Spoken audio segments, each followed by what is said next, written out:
Tacoma, Washington, August 7, 2006, 5:15 p.m. sharp.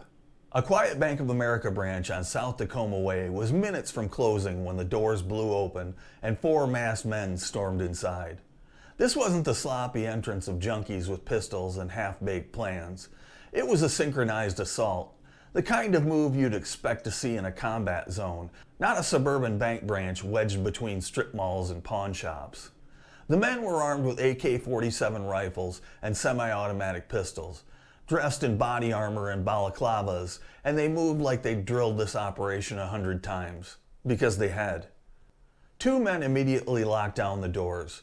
Their rifles swept across the lobby in controlled arcs, corralling everyone inside. The third man barked orders to the customers and tellers, forcing them to the ground. The fourth, clearly the leader, sprinted straight for the 8-foot bandit barrier separating tellers from the public. With one hand, he vaulted it clean. FBI Special Agent Monty Shade, who later led the investigation, called it the single most athletic display I've ever seen in a bank robbery. Behind the barrier, the leader worked with surgical efficiency, forcing drawers open and stripping out bundles of cash. The others moved with the same cold precision. A red laser sight darted across the chest of a 19-year-old teller, freezing her in terror. She later told investigators she thought she was seconds from death. What struck witnesses most wasn't the shouting or the weapons. It was how fast and organized it all felt. 2 minutes and 21 seconds. That's how long the robbers were inside. Surveillance footage confirmed it to the second. By the time the tellers were still catching their breath, the men were gone. The haul? $54,011 in mixed bills. The escape was as rehearsed as the entry. Outside, a silver Audi A4 idled with its engine running. The driver, Private First Class Alex Blum, sat in board shorts and flip-flops. Just 18 years old, he was weeks away from deploying to Iraq with the elite 75th Ranger Regiment. But on this day, he wasn't a soldier. He was the wheelman of a robbery crew. The Audi glided into Tacoma's rush hour traffic and vanished. To anyone watching, it looked just like another commuter car inching home. Inside the bank, silence lingered. Tellers crouched on the floor, customers trembled, and security cameras had captured everything. The vaulting over the counter, the exact formation at the doors, the clockwork timing of the operation. For law enforcement, this robbery was different. The weapons were heavier, the movements cleaner, and the coordination too tight to be amateur. Whoever these men were, they weren't ordinary criminals. They had been trained for something else, something the U.S. Army usually deployed overseas. 3 of them, in fact, were active duty Rangers. And while their heist looked perfect on camera, it would unravel faster than it was carried out.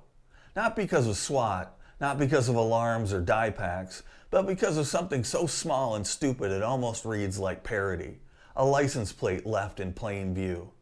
But that detail comes later. Right now, in that moment on August 7, 2006, the robbery looked like one of the fastest and most professional bank jobs in Washington state history. Bank robberies usually feature a predictable cast: career criminals, addicts desperate for a quick score, or amateurs making a last-ditch grab at easy money. The Tacoma crew didn't fit that mold at all. 3 were elite soldiers, 1 was a Canadian reservist, and 1 was a civilian teenager who barely knew how to hold a rifle. Their resumes looked more like military recruitment posters than FBI mugshots. At the top sat Luke Elliot Sommer. If the Tacoma heist was a mission, Sommer was the commander. Dual citizen of the United States and Canada, he had already been to Iraq and Afghanistan with the 2nd Battalion, 75th Ranger Regiment. He wasn't older than his crew by much, early 20s, but in experience he towered over them. Sommer was bold, magnetic, and manipulative. The kind of man who could talk young soldiers into thinking robbery was just another form of training. Sommer was obsessed with robberies long before he acted on one. He studied them, read about them, and idolized the infamous North Hollywood shootout of 1997, where 2 heavily armed gunmen turned a Los Angeles street into a war zone. To him, robbery wasn't a crime. It was a tactical puzzle, a live-fire exercise in precision and nerve. But his ambitions went beyond money. Sommer envisioned forming his own outlaw motorcycle gang in British Columbia, a group powerful enough to rival the Hells Angels. For that, he needed cash, weapons, and soldiers willing to follow him. The first of those soldiers was Alex Blum. At 18, Blum was the youngest of the group and the most impressionable. He had just earned the right to wear the Ranger's tab after grinding through the brutal indoctrination program at Fort Benning. Blum had dreamed of being a Ranger since high school, and now he had it, along with the scars from weeks of sleep deprivation, punishment drills, and mental breakdowns that came with the training. He was days away from his first deployment to Baghdad when Sommer pulled him into something very different.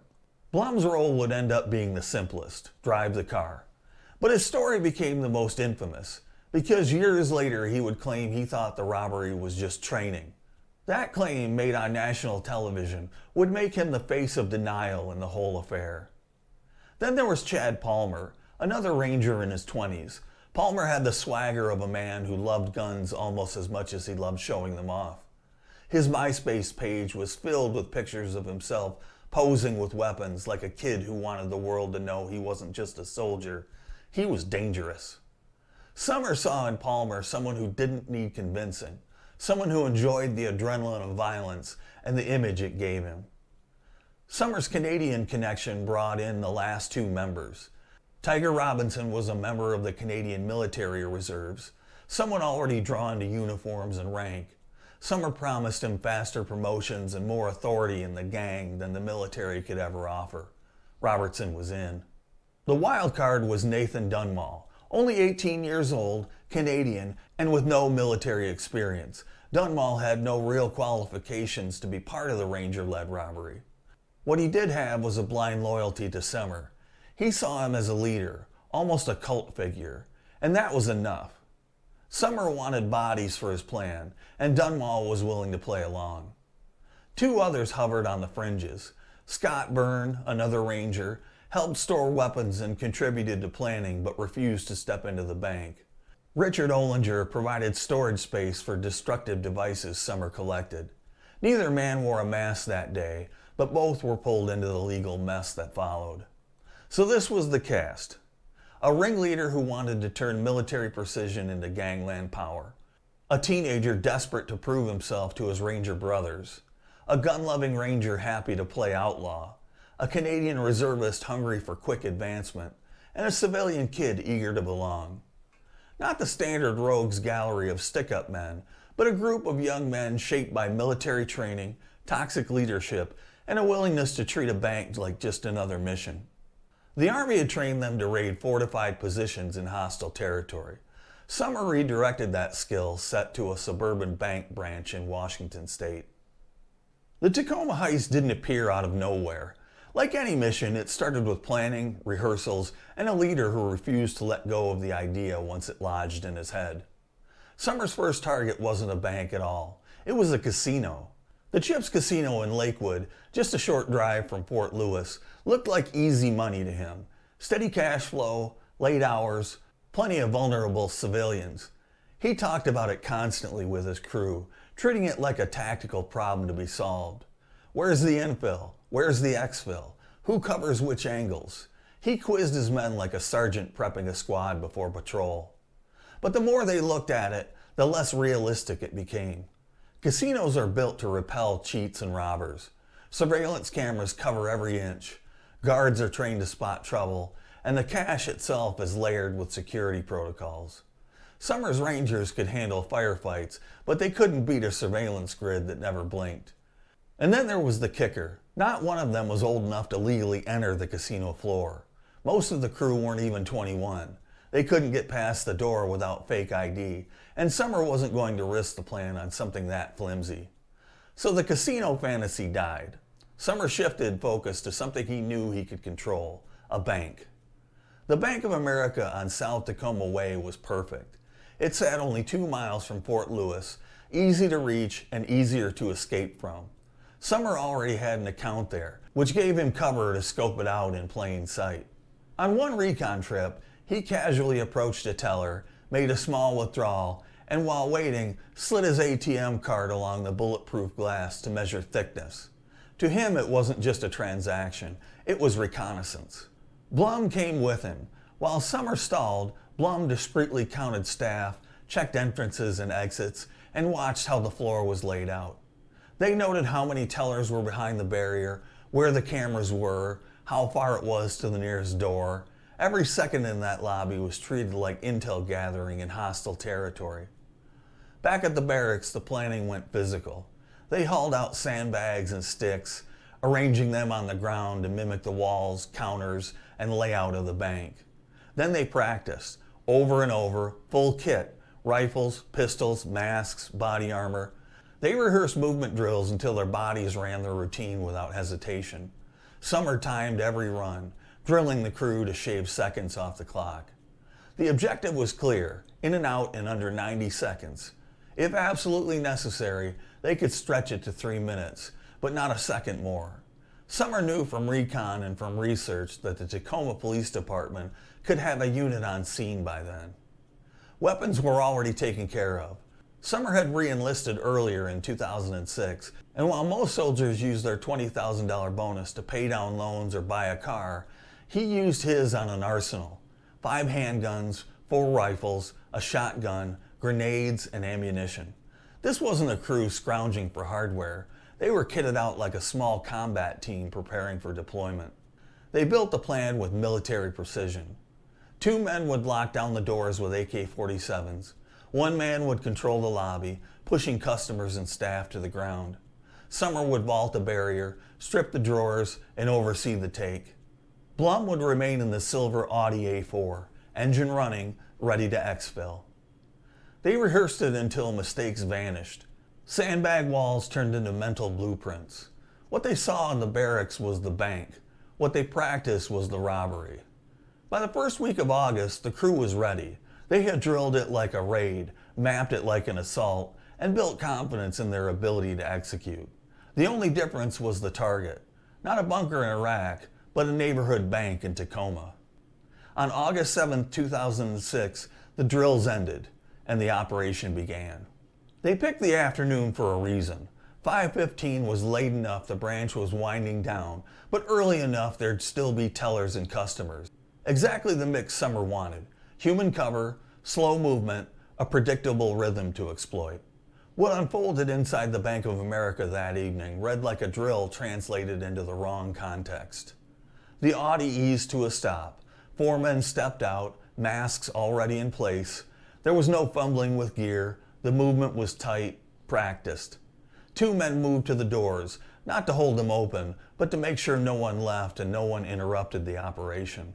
Their AKs were held low and steady, not brandished theatrically, but positioned with a tacit threat. Compliance would be faster, quieter, and safer. Sommer didn't wait. He crossed the lobby with the sort of controlled aggression taught to small units clearing rooms. Eyes forward, dominant position taken, options removed. Then he vaulted the 8-foot teller barrier. One clean, explosive movement that ended with him behind glass where a civilian's hands shouldn't have to contend with an armed man. Someone on the security video later compared it to a soldier clearing a breached doorway. Decisive, unhesitating, efficient. Inside, the choreography was clinical. Orders were short, delivered in clipped bursts, no shouting for theater, no needless cruelty. Tellers were forced to the floor and instructed to stay there. Customers' faces registered the same combination of disbelief and terror. Some began to sob, others froze in shock. The man behind the barrier moved like someone removing a lid from a safe he'd already practiced on. Drawers were opened efficiently, cash was compressed, banded, shoved into a military-grade duffel. The man who collected the bundles worked methodically. No pockets stuffed, no frantic cramming, just the steady hand of someone who knew the value of time and the calculus of weight. Everything about the take felt calibrated.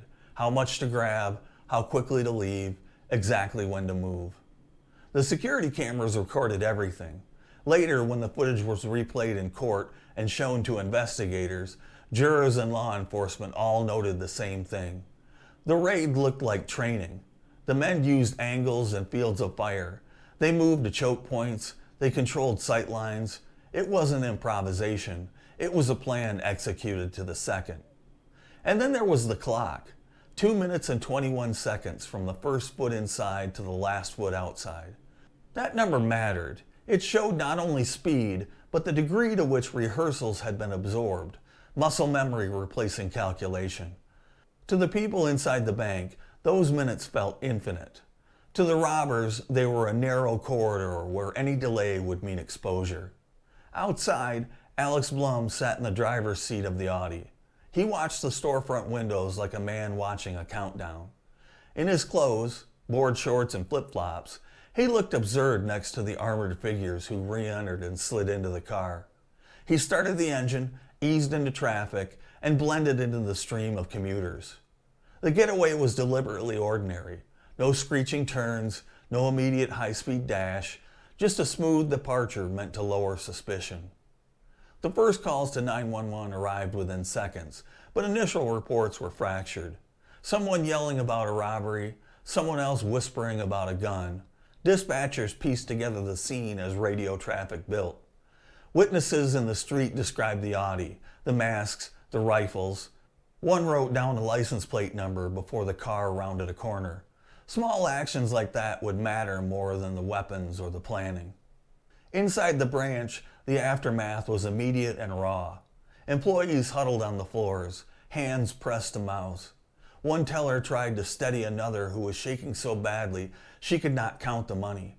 A bank manager moved mechanically through the lobby, checking on employees and customers as if performing a familiar emergency routine.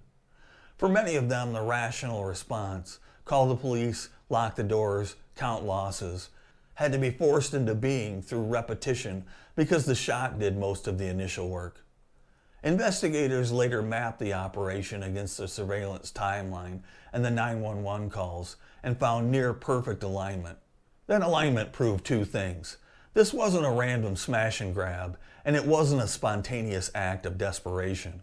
It had been planned, drilled, and executed by people who understood how to compress chaos into a controlled window.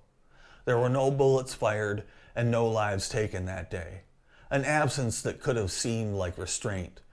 But prosecutors would later argue the restraint was tactical, not moral. According to them, the absence of gunfire had less to do with mercy and more to do with control. Keep casualties low, keep the scene clean, preserve the option to escalate if needed. When the Audi finally turned away and melted into traffic, what remained was the perfect record. Surveillance video of the vaulting and the take, witness descriptions, and a precise duration stamped on security footage. The crew had executed their mission with the clinical focus of soldiers on a raid.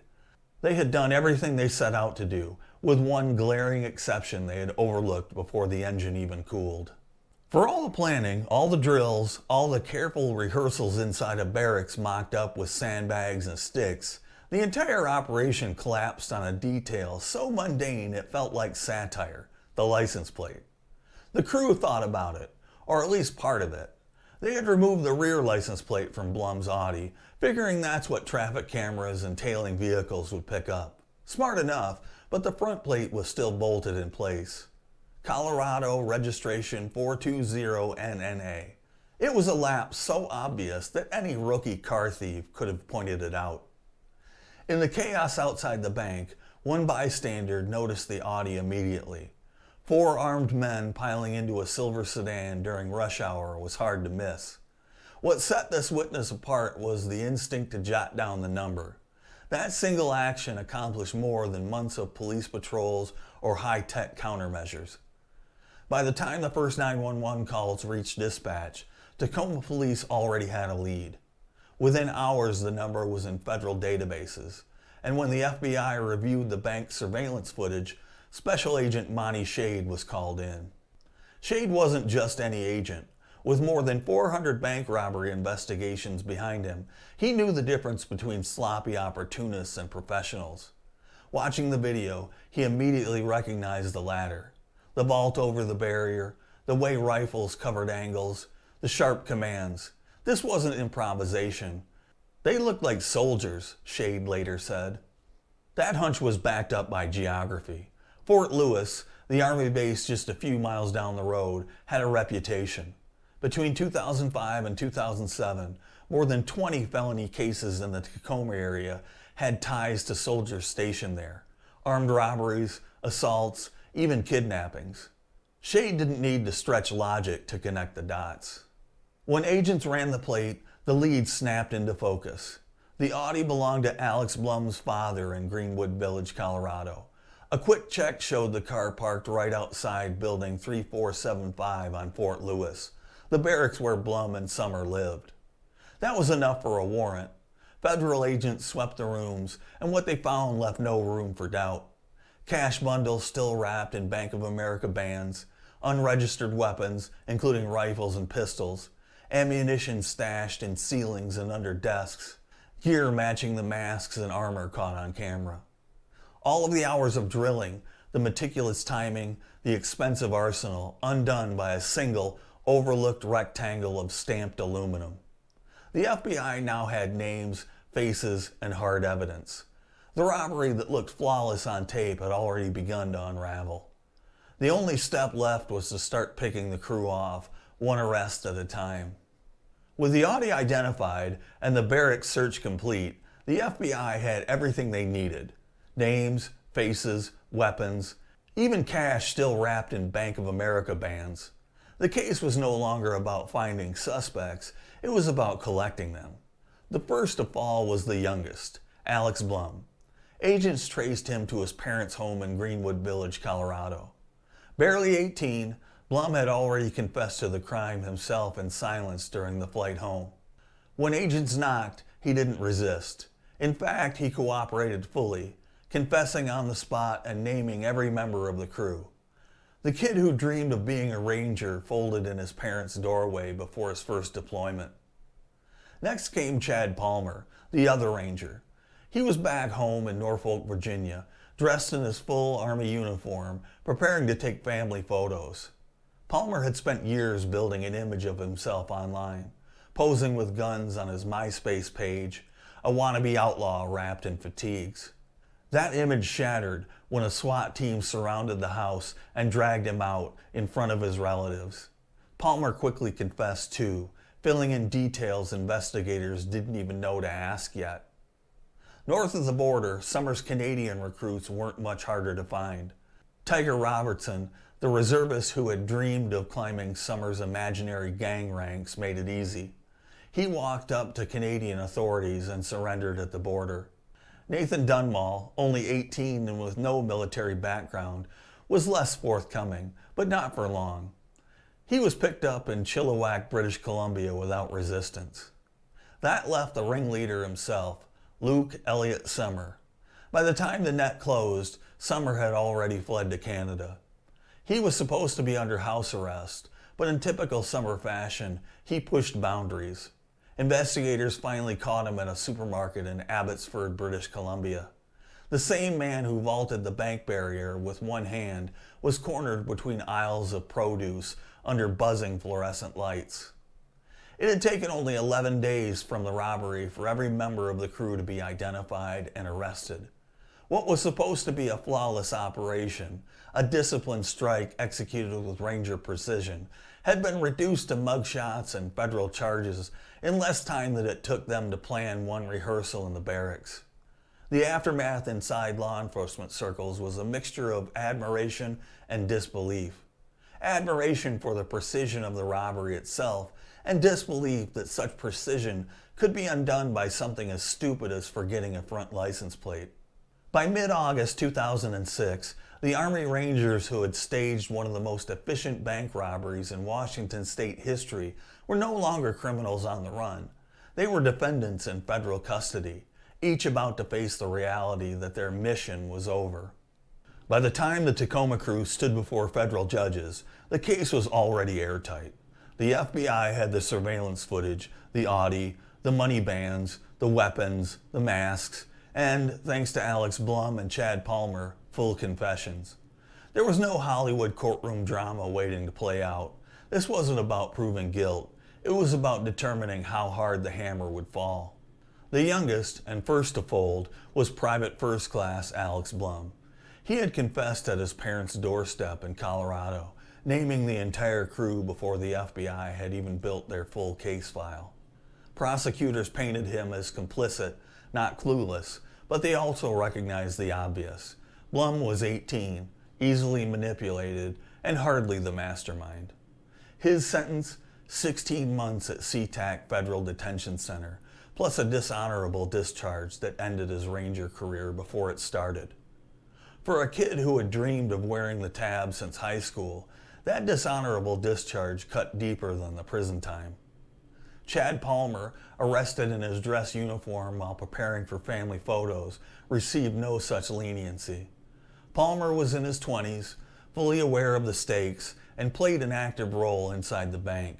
He wasn't a ringleader, but he was no bystander either. The court handed him 11 years in federal prison, plus 5 years of supervised release. Tiger Robertson, the Canadian reservist, had surrendered without a fight at the border. His defense leaned heavily on his age and his subservience to Sommer. It didn't sway the judge. Robertson got 12 years in prison, plus 5 years of supervised release. Nathan Dunmall, the civilian teenager from British Columbia, was the youngest after Blum and the least experienced.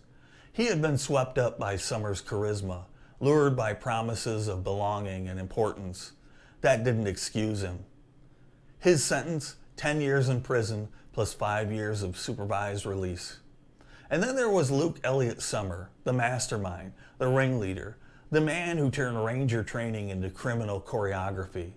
His starting point was already the hardest, 24 years in prison, a sentence prosecutors called lenient considering the level of risk he had created. But Sommer wasn't finished. From the start, he framed the robbery as something bigger than a heist. Sommer claimed the Tacoma job was a political protest, an act of rebellion meant to draw attention to war crimes he claimed to have witnessed in Iraq and Afghanistan. He told reporters about assaults by U.S. soldiers, about smuggled weapons, about Navy SEALs committing atrocities. The Army investigated. Every claim came back empty. No evidence, no corroboration, nothing but Sommer's word. Prosecutors and investigators saw it for what it was, a smokescreen, a desperate attempt to turn a felony into a manifesto. Sommer doubled down in prison. While awaiting trial, he tried to hire a hitman to kill federal prosecutor Michael Dion, offering $20,000 for the job. The hitman was an undercover FBI agent. Sommer also attacked his own co-defendant, Nathan Dunmall, stabbing him with a shiv fashioned from exercise equipment. Those actions added nearly 2 decades to his sentence. What began as 24 years swelled to 43 years in federal prison. At sentencing, prosecutor Michael Dion captured the government's position clearly. While we don't know if he has a mental problem, we do know he has a moral defect. The U.S. Attorney's Office filed a memo calling the Tacoma bank robbery one of the most dangerous bank robberies ever committed in Washington. If the police had shown up during the robbery, there would have been a bloodbath on the streets of Tacoma. Years later, Sommer's case resurfaced. In 2022, a federal judge revisited his sentence, acknowledging his youth at the time of the crime and citing signs of rehabilitation behind bars. Sommer's term was cut from 43 to 31 years. But the reduction didn't erase the legacy. Victims testified at the hearing that they still suffered nightmares, panic attacks, and anxiety. One former bank manager described watching a red laser settle on a teenage teller's chest and said the image haunted her to this day.